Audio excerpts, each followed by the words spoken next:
सूर्य सूर्यो ज्योति स्वाहा ॐ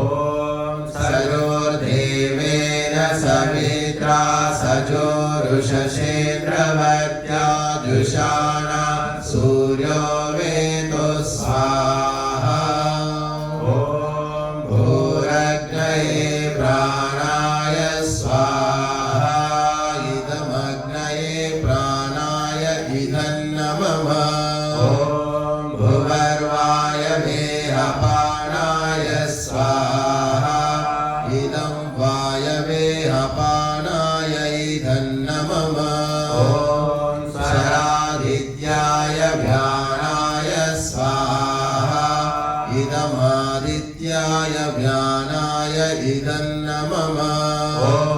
भूर्भुवस्वरग्निवायुवादित्येभ्यः प्राणापानव्यानेभ्यः स्वाहा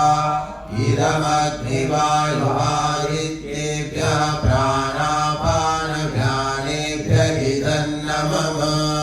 ॐ आपो ज्योतिरसोमृतं ब्रह्म भूर्भुवस्वरं स्वाहा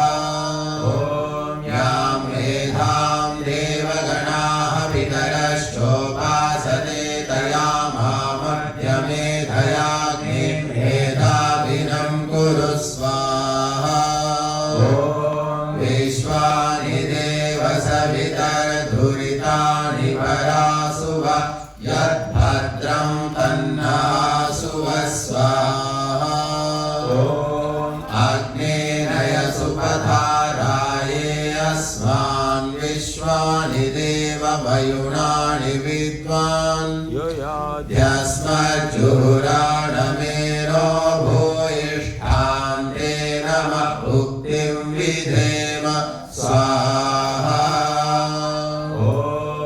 सुरामया वरदा वेदमाता प्रचोदयन्तां पावमानि द्विजानाम् आयो प्राणं प्रजां पशुं कीर्तिं द्रविणं ब्रह्मवर्चसं मह्यं दत्त्वा